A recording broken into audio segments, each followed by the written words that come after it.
주의 빛과 주의 진리를 보내시어 나를 인도하시고 주의 거룩한 산과 주께서 계시는 곳에 이르게 하소서. 그런즉 내가 하나님의 제단에 나아가 나의 큰 기쁨의 하나님께 이르리이다. 하나님이여, 나의 하나님이여, 내가 수금으로 주를 찬양하리이다. 아멘.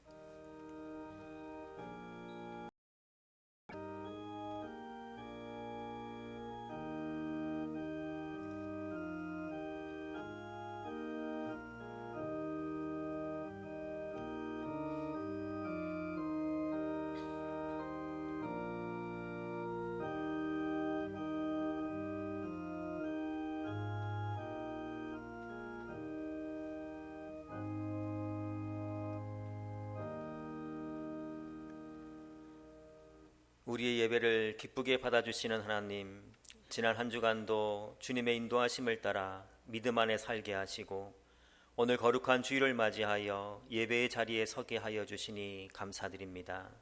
매일 매순간 우리를 지키시고 함께 하시는 하나님의 은혜를 생각하며 감사와 찬송과 영광을 올려드립니다. 이 시간 영과 진리로 드리는 우리의 예배를 받아 주옵소서. 예수님의 이름으로 기원하옵나이다. 아멘. 자리에서 일어나셔서 60장 찬양 드리겠습니다.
성시교독은 72번 이사야 58장입니다.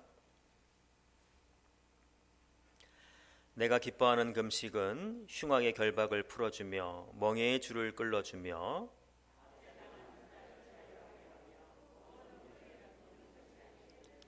또 줄인 자에게 내 양식을 나누어 주며 유리하는 빈민을 집에 들이며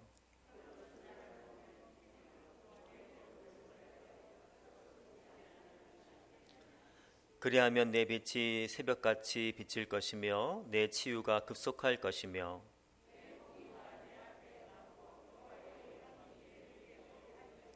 내가 부를 때에는 나 여호와가 응답하겠고 만일 내가 너희 중에서 멍에와 손가락질과 허망한 말을 제하여 버리고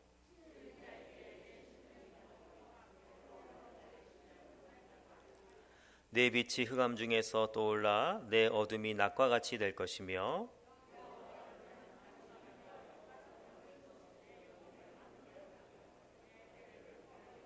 같이 읽습니다. 너는 물된 동산 같겠고 물이 끊어지지 아니하는 샘 같을 것이라. 아멘. 이 시간 다 같이 참회의 기도를 드리겠습니다. 자비로우신 아버지 하나님, 지난 한 주간 우리의 삶을 생각해 보니 우리의 믿음은 덥지도 아니하고 차지도 아니하였습니다.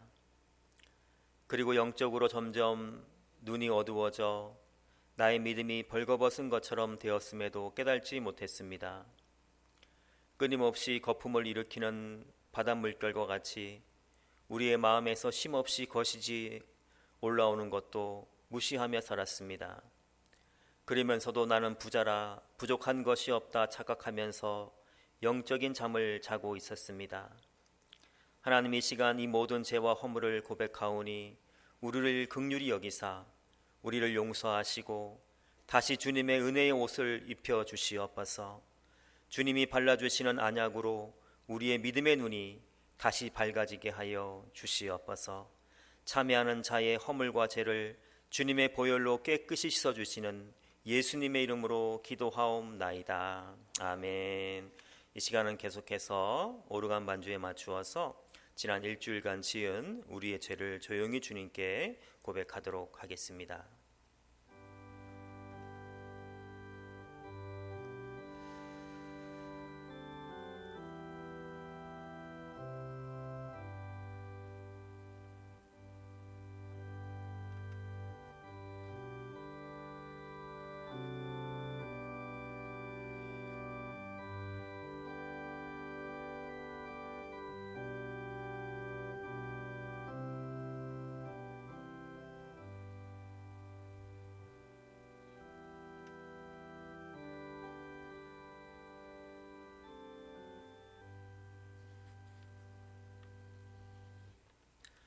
죄를 고백하는 자들에게 주시는 하나님의 용서의 말씀이 여기 있습니다.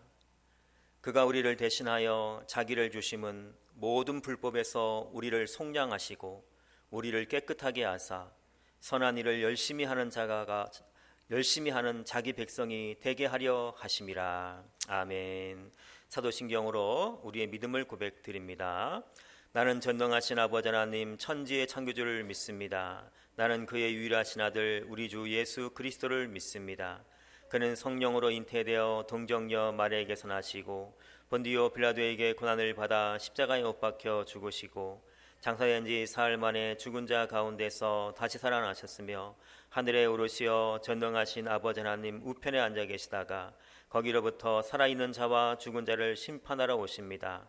나는 성령을 믿으며 거룩한 공교회와 성도의 교제와 죄를 용서받는 것과 몸의 부활과 영생을 믿습니다. 아멘. 자리에 앉으시겠습니다. 286장 찬양 드리겠습니다.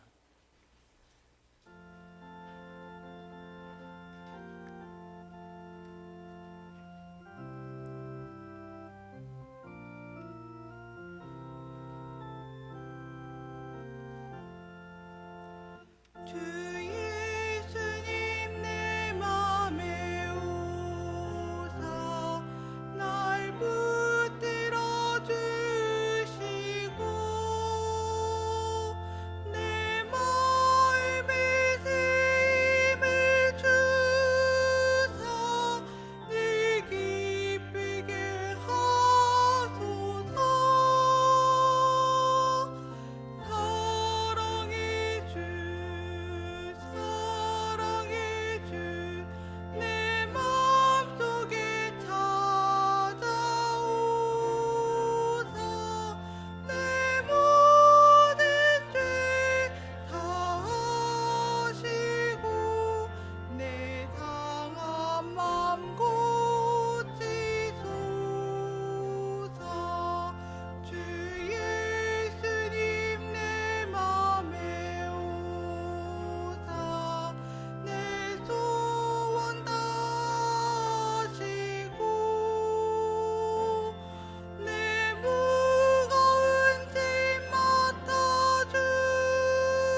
이수감 장로님 기도드리시겠습니다.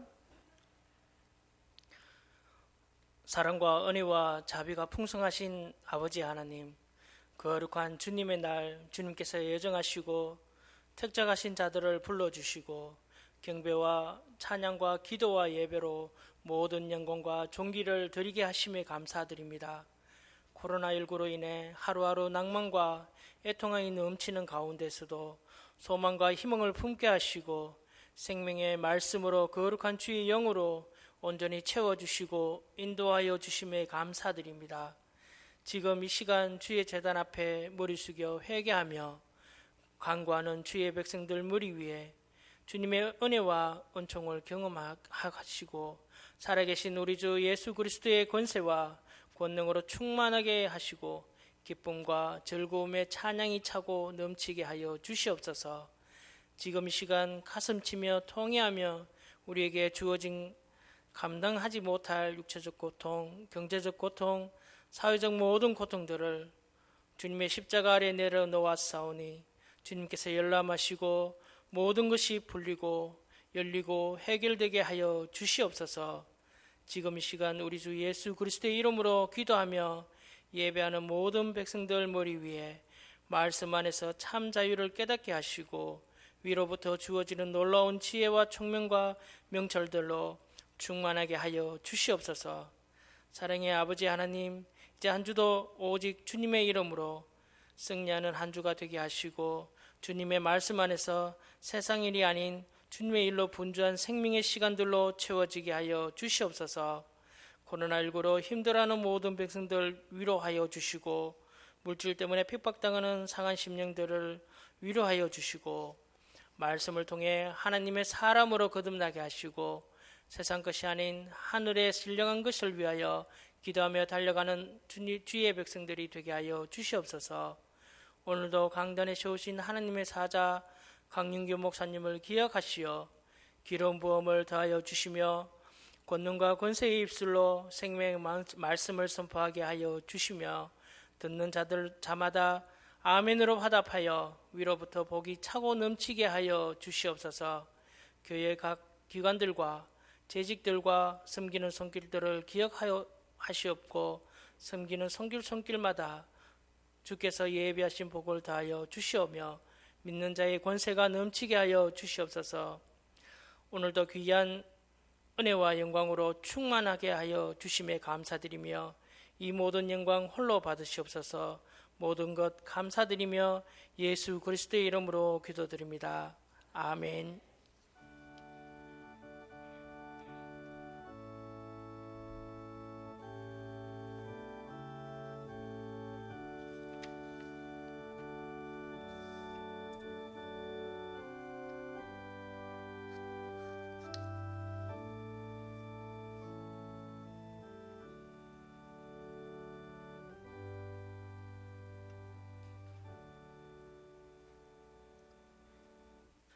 이 시간 저에게 주시는 하나님 말씀은 신약성경 고린도후서 5장 17절 말씀입니다.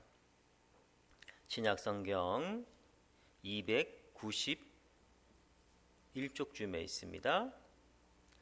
고린도후서 5장 17절 말씀을 제가 봉독하겠습니다. 그런즉 누구든지 그리스도 안에 있으면 새로운 피조물이라. 이전 것은 지나갔으니 보라 새 것이 되었도다. 아멘. 이 시간 우리 백미정 집사님 찬양으로 하나님께 영광 올리겠습니다.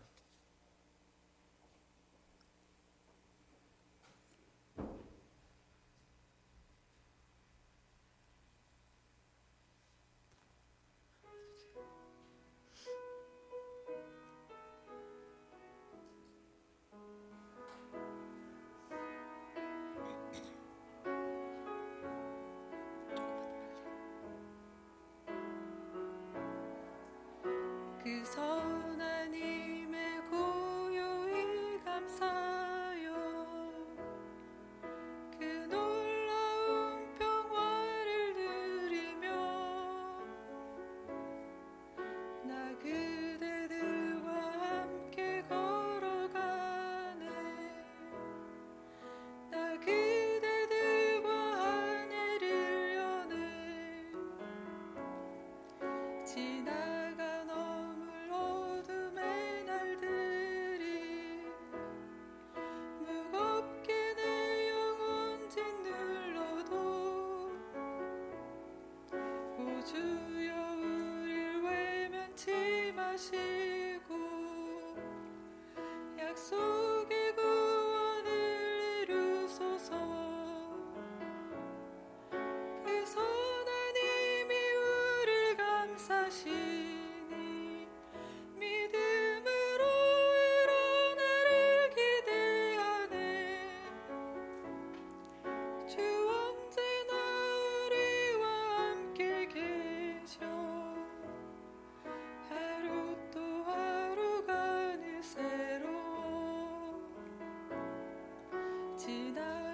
당신의 빛이 빛나는 이 밤 그 선하님이 우릴 감싸시니 믿음으로 일어나를 기대하네 주 언제나 우리와 함께 계셔 하루 또 하루가 늘 새로워 하루 또 하루가 늘 새로워 아멘. 은혜스러운 찬양 감사드립니다. 대전에 있는 한 병원의 장례식장이죠. 그 사망한 지 5개월이 지난 한 여인의 시신이 그 냉동고 안에서 자식들을 기다리고 있다 하는 뉴스가 예전에 나온 적이 있습니다. 그 이유는 이렇습니다. 돌아가신 어머니를 병원 장례식장에 모시고 장례를 치르던 세 남매가 장례식 마지막 날 발인은 하지 않고 그 사람들이 준 그 부의금을 가지고 도망가 버렸어요. 이에 그 예식장 측에서, 장례식장 측에서 여러 차례 3남매와 연락을 취하려고 했지만 연락을 받지 않고 해서 그 어머니 시신은 5개월 동안 냉동고 안에서 보관되고 있었던 것입니다. 결국 병원 측에서 이 세 남매를 고발했지만 경찰이 이들에게 출석 요구서를 보냈음에도 불구하고 이들이 출석을 하지 않고 있다 하는 뉴스가 나온 적이 있습니다. 이런 뉴스를 볼 때마다 인간의 본성이 참으로 악하구나 하는 생각을 하게 됩니다. 이런 일들은 물질이 사람의 주인이 되고 욕망이 사람의 주인이 되기 때문에 일어나는 일들입니다. 그러나 우리 믿음의 사람은 세상 사람들과는 다른 믿음의 다른 주인을 모시고 살고 있습니다. 지금 우리의 주인은 예수님이죠. 그리고 예수님을 주인으로 모신 사람들에게는 놀라운 변화가 일어나게 되는데요. 그것은 새로운 피조물로 바뀌게 된다는 것입니다. 그래서 오늘 본문 말씀에서 바울은 그런즉 누구든지 그리스도 안에 있으면 새로운 피조물이라 이전 것은 지나갔으니 보라 새 것이 되었도다라고 선포를 하고 있습니다. 바울은 고린도 후서에서 믿음의 성도들을 향해서 여러분들은 그리스도의 향기입니다 이렇게 말씀을 했습니다. 그리고 믿음의 성도들을 향해서 여러분은 그리스도의 편지입니다 이렇게 말씀을 했고요. 여러분들은 보배 담은 질그릇입니다. 또 장막집입니다. 이렇게 우리를 향해서 말씀을 했습니다. 그리고 오늘 본문 말씀에서는 바울은 우리를 향해서 여러분들은 새로운 피조물이다 이렇게 말씀을 하고 있습니다. 그렇다면 세상을 주인으로 섬기며 살았던 우리가 어떻게 새로운 피조물로 바뀌게 된 것일까요?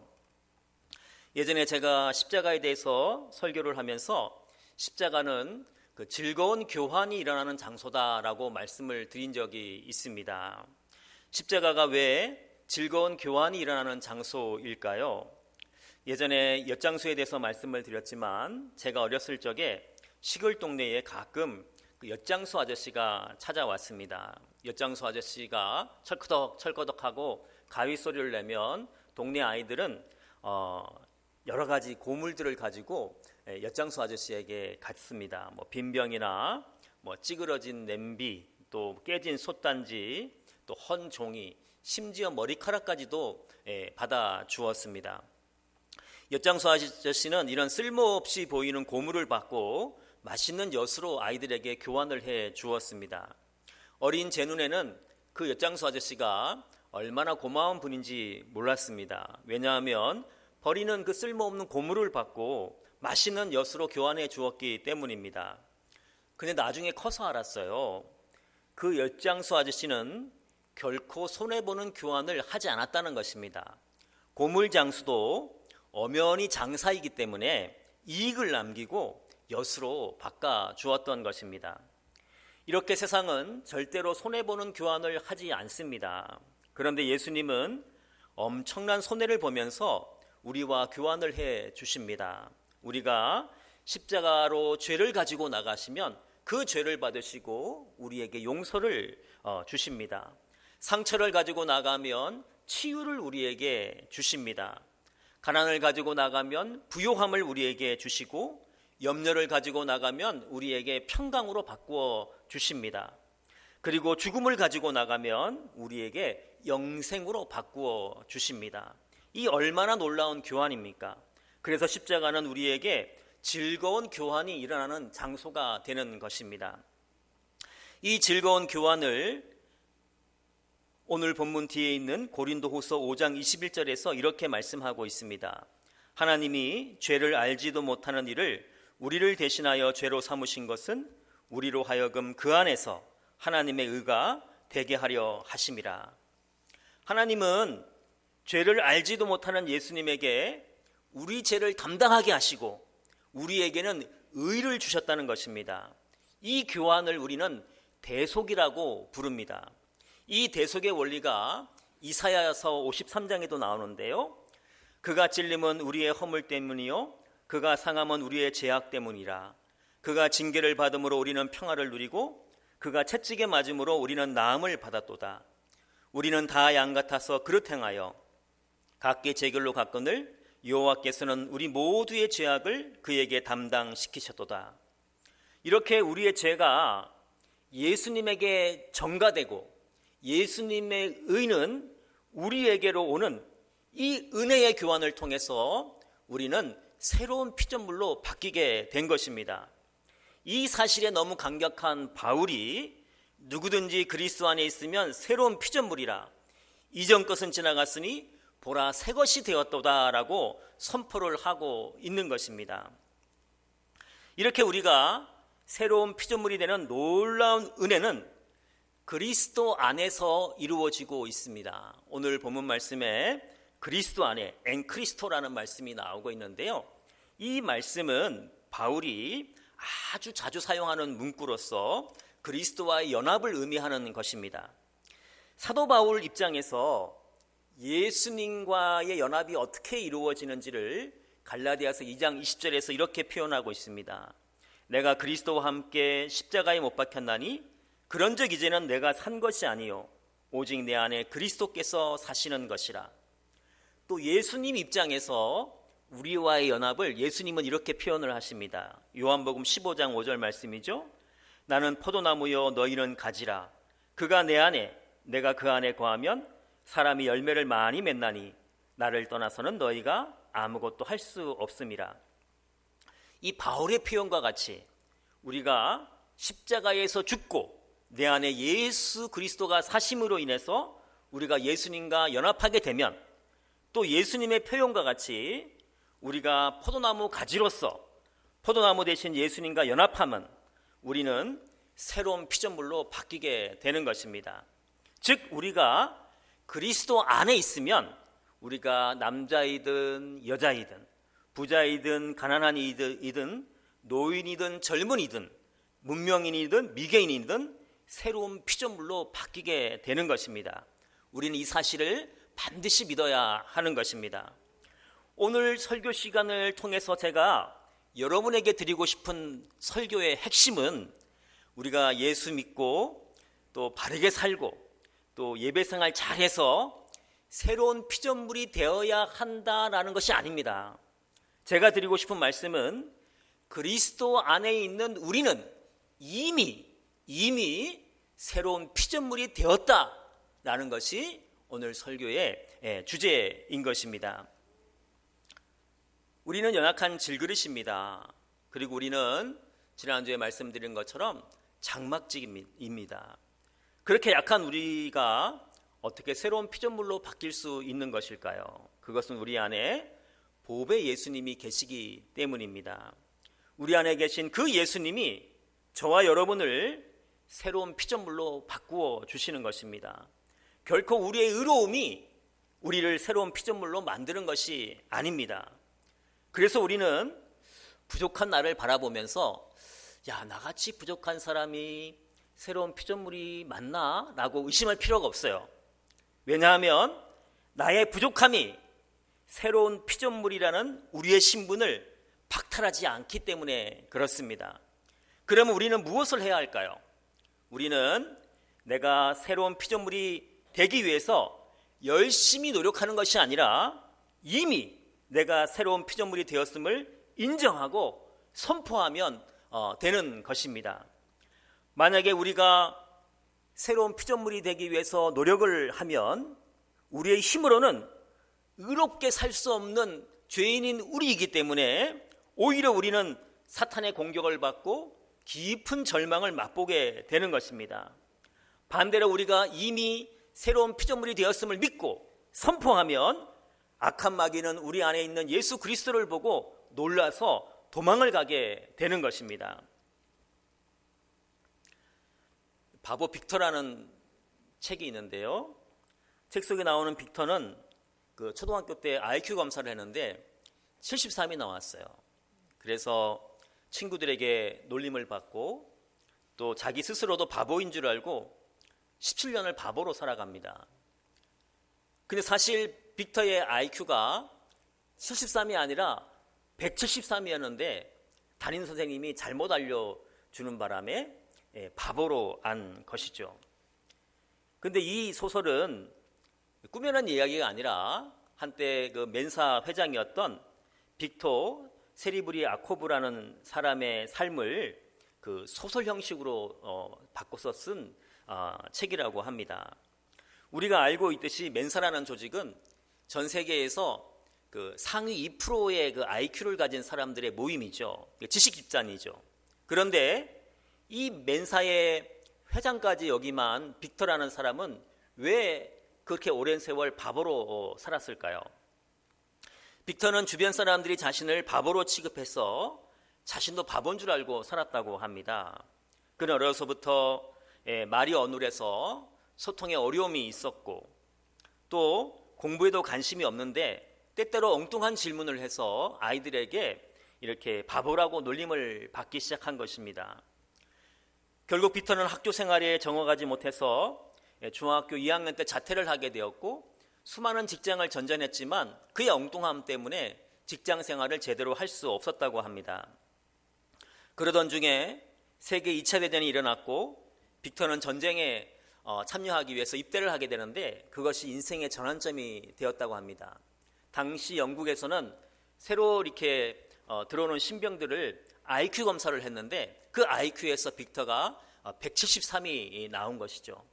이에 깜짝 놀란 육군 본부는 빅터에게 아무렇게나 한 그런 일을 맡길 수 없다고 해서 중요한 보직을 맡기기 시작했고 또 전쟁이 마칠 때에는 육군 본부에서 당신을 장교로 특채하겠다 이렇게 제안까지 하게 된 것입니다. 얼마 전까지 바보로 살던 사람이 갑자기 천재로 살기 시작을 하게 된 것입니다. 빅터가 IQ 테스트 하기 전과 후 달라진 건 사실은 없습니다. 달라진 것이 있다면 스스로 자기 자신을 달리 보기 시작했다는 것이죠. 아, 나는 바보가 아니구나.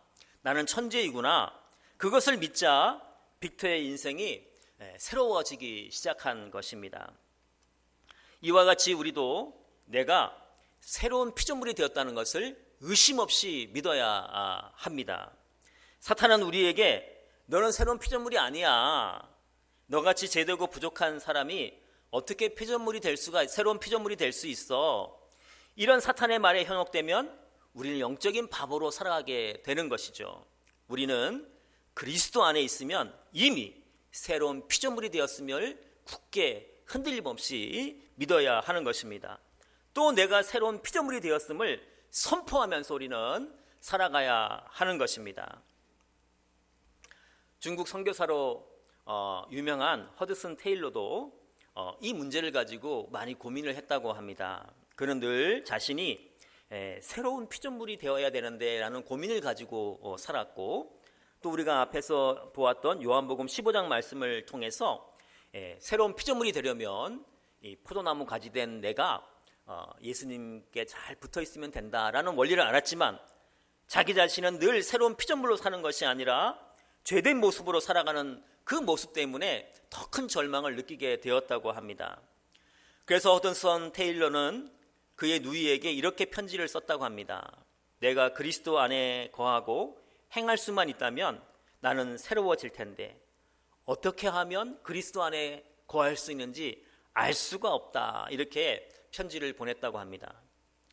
그렇게 그리스도 안에 거하고 싶어 하던 허드슨 테일러는 어느 날 갑자기 자기 자신이 이미 그리스도 안에 거하고 있다는 사실을 깨닫게 됩니다.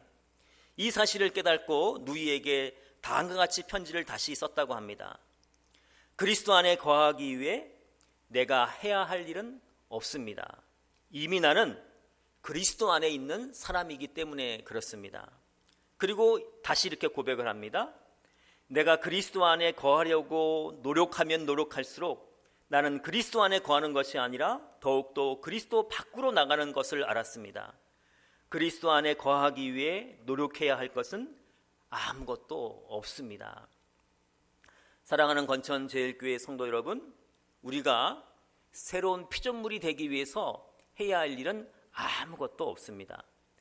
그리스도 안에 있으면 우리는 이미 새로운 피조물이 되었기 때문입니다.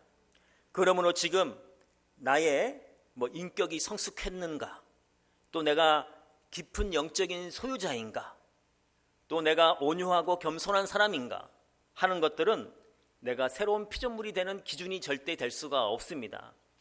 더 나아가서 내가 새로운 피조물이 되었다고 느끼든지, 또 반대로 내가 새로운 피조물이 되었는가라는 의심을 한다고 할지라도 그것 또한 내가 새로운 피조물이 되는 기준이 될 수가 없습니다.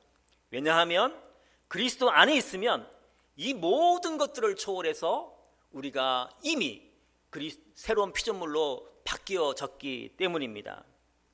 그래서 바울은 우리들에게 여러분은 새로운 피조물이니까 새로운 피조물답게 살라고 말씀하지 않습니다. 새로운 피조물답게 말도 고치고 행동도 고치라고 말하지 않습니다.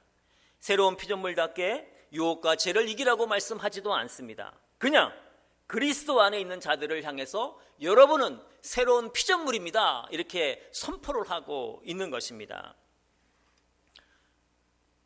여자가 결혼을 하면 예전에는 새색시, 새댁으로 불렀습니다. 나이가 많이 먹어서 결혼해도 새색시였어요. 남자들도 그렇죠. 나이가 많이 먹어서 결혼해도 새신랑이라고 불렀어요. 사실 여러분, 사람이 결혼한다고 새롭게 바뀌지 않습니다. 똑같은 사람이에요. 근데 왜 새색시, 새신랑이라고 불렀을까요? 그것은 결혼했다는 이유만으로 새색시, 새신랑으로 부르는 것인데 결혼으로 신분의 변화가 있었기 때문에 그렇게 부르는 것입니다. 우리도 예수 믿었다고 갑자기 신령해지고 거룩해지고 영적으로 탁월해지는 것은 아닙니다. 그러나 결혼한 그 이유만으로 새신랑, 새신부라고 부르는 것처럼 우리도 예수님과 결혼했다는 이유만으로, 또 우리가 그리스도 안에 있다는 이유만으로 주님은 우리를 향해서 새로운 피조물이라고 부르는 것이죠. 왜냐하면 우리의 신분이 예수님과 결혼함으로, 예수님을 믿음으로 바뀌었기 때문에 그렇습니다. 예전에 제가 설교 시간에 예화로 말씀드린 아도왕에 관한 전설 이야기입니다. 아도왕이 강한 이웃나라의 왕에게 잡혀서 죽게 되었는데요. 그 이웃나라 왕이 아도왕을 죽이려다가 보니까 이 아도왕이 비범함을 알고 죽이기가 아까워서 살 길을 한번 열어주기로 했어요. 어려운 문제를 낼 텐데 그 답을 1년 안에 찾아오면 살려주겠다는 거예요. 만약에 답을 찾지 못하면 처형하기로 약속을 했다고 합니다. 그 어려운 질문은 여자들이 정말로 원하는 것이 무엇인가 였어요. 왕국으로 돌아온 아도왕은 이 질문의 답을 찾기 위해서 수많은 사람에게 질문했지만 그 누구도 만족할 만한 답을 해주지 못했습니다. 그때 아도왕의 신하들이 말하기를 저 북쪽에 이렇게 마녀가 한 명 살고 있는데 그 사람은 정답을 알고 있을 것 같습니다. 그 마녀를 불러서 한번 그 질문을 한번 해보시죠 라고 건의를 해서 이제 마녀가 불려오게 되었어요. 물론 이 마녀는 자신은 답을 알고 있다고 이야기를 합니다. 근데 조건이 있었어요. 자기가 답을 알려주는데 조건이 있는데 무슨 조건이 있었냐면 그 아도왕의 원탁의 기사들 중에서 가장 용감하고 멋있게 생긴 이 거웨인이라는 사람과 결혼을 시켜주면 자기가 정답을 알려주겠다 이렇게 이야기를 하는 거예요. 아도왕은 주저했죠. 왜냐하면 자기가 살라고 자신의 부하에게 마녀와 결혼하라고 할 수가 없었기 때문에 그렇습니다. 그런데 이 이야기를 들은 거웨이는 자신이 모시는 왕을 살리기 위해서 선뜻 마녀와 결혼하기로 약속을 했습니다. 결혼을 약속받은 마녀가 정답을 알려주는데 여자들이 정말로 원하는 것은 자신의 삶을 자신이 주도하는 것, 그리고 자신의 일에 대한 결정을 남의 간섭 없이 자신이 내리는 것이라고 알려주게 됩니다. 이 얘기를 들은 이웃나라 왕도 그것이 정답이 맞는 것 같다 이렇게 인정하면서 아도 왕의 생명은 보장을 받게 됩니다. 이제 왕이 살았으니까 거웨이는 그 냄새나고 막 너무 그냥 추하게 생긴, 흉측하게 생긴 마녀와 결혼하지 않겠다고 선포만 하면 되는 거예요. 그런데도 거웨이는 끝까지 존중하면서 결혼을 준비하고 결혼식까지 올리게 됩니다. 그리고 첫날 밤이 되어서 거웨인이 침실로 들어가는데 마녀는 어디 가고 없고 너무나 아름다운 여인이 거기 침실에 앉아 있는 것입니다. 그 여인이 말하기를, 사실 나는 마녀인데 내가 이렇게 추한 마녀임에도 당신이 나를 항상 진실하게 대어주어서 당신에게 선물을 하나 주겠다 이렇게 이야기합니다. 그 선물은 무엇이냐 하면 이제 자신은 하루 종일 이렇게 마녀로 사는 것이 아니라 하루의 절반은 미녀로 살고 절반은 마녀로 살겠다는 거예요. 당신 생각에는 내가 낮에는 마녀로 살다가 밤에 미녀가 되는 것이 좋습니까? 아니면 낮에는 미녀로 살고 밤에 마녀가 되는 것이 좋습니까? 제가 바르게 말했나요? 여러분이 이렇게 거웨인이 선택하라고 이렇게 이야기를 합니다. 이때 거웨인은 마녀를 또 존중해서 당신이 하고 싶은 대로 선택하며 살아가세요 이렇게 얘기를 했다고 합니다. 이 얘기를 들은 마녀는 당신이 나에게 선택하라고 했으니까 나는 낮에도 미녀로 살고 밤에도 아름다운 미녀로 살겠습니다 이렇게 얘기를 했다고 합니다. 이 모든 것이 흉측한 자신을 신부로 받아주고 인정해준 그 거웨인이 고마워서 그렇게 한 것이죠. 우리를 마녀랑 비교하면 그렇지만 사실 우리는 예수님 안에 거할 수 없는, 예수님과 결혼할 수 없는 죄인 중에 죄인입니다. 그런 우리를 위해서 예수님은 십자가에서 죽으시고 우리가 새로운 피조물이 될 수 있도록 허락해 주셨습니다. 그리고 우리가 새로운 피조물로 살지 못한다고 해서 새로운 피조물의 그 자격을 박탈하지도 않습니다. 계속적으로 우리가 그리스도의 신부로서 살게 해 주시고 계십니다. 그렇다면 우리는 어떻게 살아야 할까요?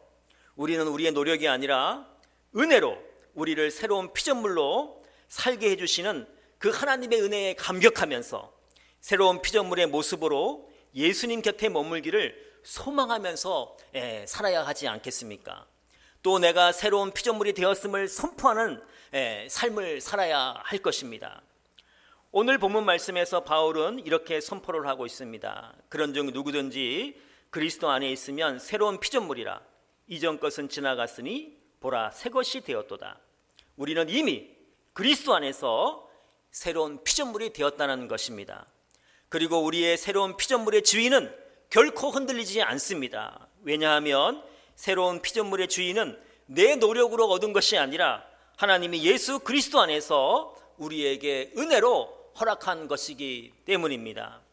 우리가 이렇게 이미 새로운 피조물이 되었음을 믿고 선포함으로 이 땅에서 새로운 피조물로 살아가는 우리 모두가 되시길 예수님의 이름으로 기도드립니다. 기도하겠습니다. 하나님, 우리가 예수 그리스도 안에서 새로운 피조물이 되었음을 믿습니다. 이 사실을 굳게 믿음으로 우리 안에 계시는 예수님의 은혜로 새로운 피조물로서 이 땅에서 살아가게 하여 주시옵소서. 예수님의 이름으로 기도하옵나이다. 아멘. 찬송가 288장 우리 1절 4절 찬양 드리겠습니다.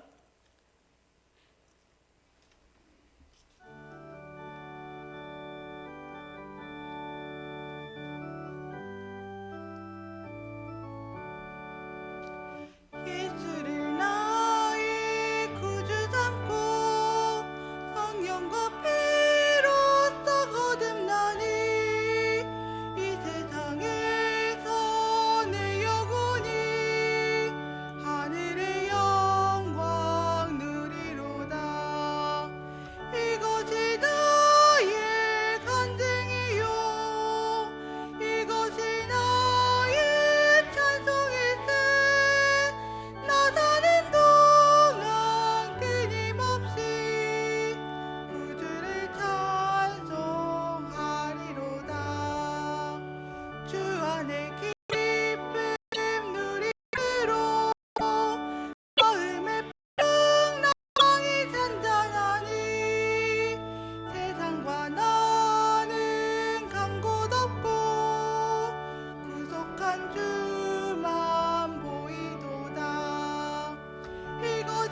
지금 이 순간도 우리와 함께 하시며 우리 호흡에 생명을 불어넣고 계시는 하나님, 우리가 이렇게 숨을 쉬고 하루하루 살아가고 있는 것이 모두 하나님의 은혜임을 고백드립니다. 이렇게 언제나 우리의 도움이 되시고 반석이 되시고 산성이 되시는 하나님 앞에 감사의 마음으로 예물을 올려드리오니 저희가 예물을 기뻐 받아 주시옵소서. 또한 저희가 드리는 11조와 감사 예물과 성교 헌금과 주정 헌금과 성미가 천국의 씨앗이 되어 이 예물이 심겨지는 곳마다 생명의 열매가 맺어지게 하여 주시옵소서. 또한 예물을 드리는 삶 가운데에도 30배, 60배, 100배의 은혜의 수확이 있게 하여 주시옵소서. 예물 드린 자들의 빈손을 더 풍성하게 채워주시는 예수님의 이름으로 봉헌기도 드리옵나이다. 아멘. 교회 소식 알려드립니다. 우리 오전 예배는 우리 구역별로 1부, 2부로 나누어서 드립니다. 2부 예배 후에 공동의회가 있겠습니다. 또 성경 읽기 열심히 해주시고요. 벌써 우리 일독하신 분이 한 분 계시네요. 올해도 꼭 우리가 일독하는 한 해가 되었으면 좋겠습니다. 설이 되었죠. 우리 이제 뭐 설 때 이렇게 많이 이동은 하기 힘들겠지만 설 가정 예배 순서지가 안내석에 준비되어 있으니까 이렇게 모이는 식구들대로 갖고 가셔서 우리 설에 가정에서 예배 드려 주시면 감사하겠습니다. 좋은 명절 되시고요. 자리에서 일어나시겠습니다. 620장 3절 찬양 드리겠습니다.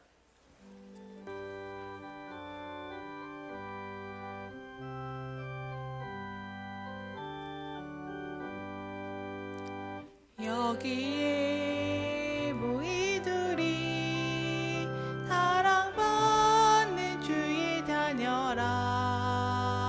주께서 뜻하신 바 우리 통해 펼치신다.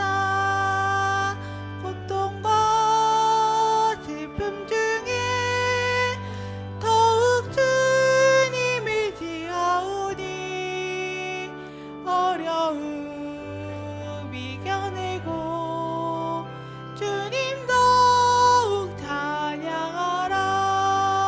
이 믿음 더욱 굳세라.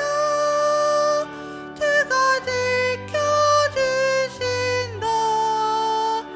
어두운 밤에도 주의 밝은 빛 인도하여 주신다.